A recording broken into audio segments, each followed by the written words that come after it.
Police जो inspector है यहाँ का, उसको हटना चाहिए। मेन बात ये थी। उसको बचा लिया। इसके बाद अभी जो है क्या नाम ये सरकारी अस्पताल पे कब्जा करा दिया और जो है करीब करोड़ों रुपए जमीन उसको पकड़ा दिया। तब इसने उनको बचा दिया।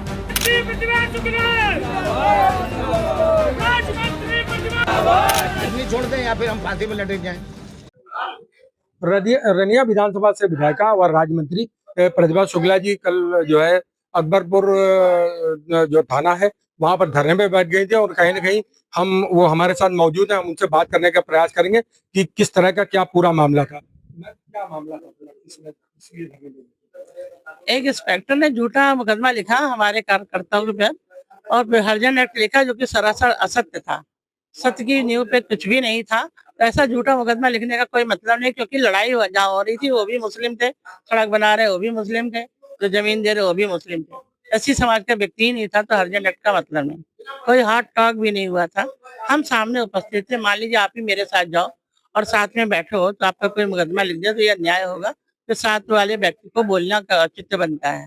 तो यही कारण रहा कि हमने अपनी बात रखी कि हमारे कार्यकर्ता मुकदमा नहीं लिखने चाहिए। शिवा पांडे का कोई मतलब नहीं था मुकदमा लिखने का। और भी 4 लोगों पे लिखा है जो उनके गांव के थे। तो भाई चलो आपकी कभी लड़ाई हुई होगी, लेकिन शिवा पांडे तो बाहर का रहने वाला, उससे तो मतलब ही नहीं था। वो हमारे साथ गया तो उसमें मुकदमा लिखने का कोई उचित नहीं है। इन्होंने बुला कर रात में 4 लोगों के खिलाफ हरिजन एक्ट लिखा। वो लड़का जो मुस्लिम समाज का था वो भी बेचारा कुछ नहीं बोला। कोई इस तरह की बात ही नहीं थी। काम में अवरोध पैदा करने के चक्कर में ये लोग बार बार व्यवधान खड़ा कर रहे थे, जो कि हम समझते हैं वहाँ की चेयरमैन के सह पे हो रहा था काम। मैम पाने आई कहीं ना कहीं मैम लगता है कि आप खुद वहां पर जो है विधानसभा जो आप वहां पर जो है विधायिका हैं, उसके बाद सरकार में मंत्री भी हैं और आपको धरने में बैठना पड़ा और कार्रवाई की मांग करनी पड़ी। क्या लगता है?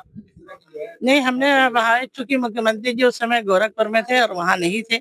हम लोगों ने लखनऊ फोन मिलाया, अपने उच्च मंत्रियों को भी फोन मिलाया, जो कैबिनेट हमारे डिप्टी सीएम है उनको भी फोन मिलाया कि किसी तरह से बात हो जाए तो हम लोगों को ये नौबत ना आए। लेकिन जिलाधिकारी को सुनना नहीं है, वो तो निकलते नहीं है।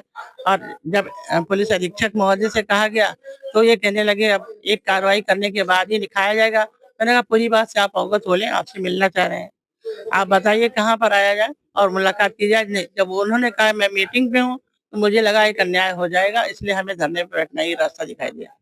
क्या आश्वासन मिला है अभी तक? क्या कार्रवाई हुई है? क्या आश्वासन? अभी चौकी इंचार्ज को हटा दिया गया है और पुलिस इंस्पेक्टर को हटाने के लिए शाम तक का समय मांगा गया है। क्यों नहीं हटेगा? क्यों नहीं हटेगा? जब ये गलत कार्य कर रहे हैं। सरकार की मंशा कभी भी नहीं है गलत लोगों को बढ़ावा देने की। हमारा पूर्ण विश्वास है कि वो हटेगा।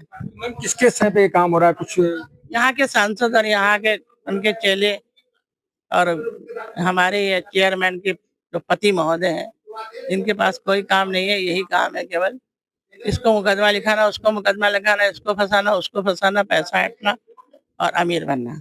कहीं ना कहीं लगता है कि पीछे संसदीय चुनाव में आप लोगों का बड़ा सहयोग रहा है, उनको जिताने में भी काफी सहयोग रहा है। इस तरह का जो है उनका रवैया किसका?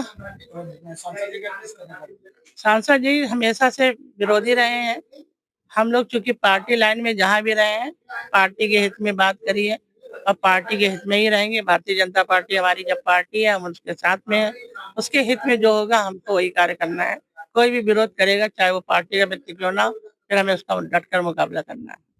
हमारे साथ में विधायिका और राज्य मंत्री प्रतिभा शुक्ला जी का कहना है कहीं ना कहीं हमको मजबूरी में जो है धरने में बैठना पड़ा है और ऊपर जो मुख्यमंत्री है और जो और भी जो है मिनिस्टर है उन पर उनको जो है सूचना दे दी गई और कहीं ना कहीं जो कार्रवाई जारी है और लगातार चौकी इंचार्ज को जो है सस्पेंड कर दिया गया है और कहीं ना कहीं एक बड़ी कार्रवाई होगी। कैमरामैन बिना के साथ अशोक दीक्षित, जेएमडी न्यूज, कानपुर।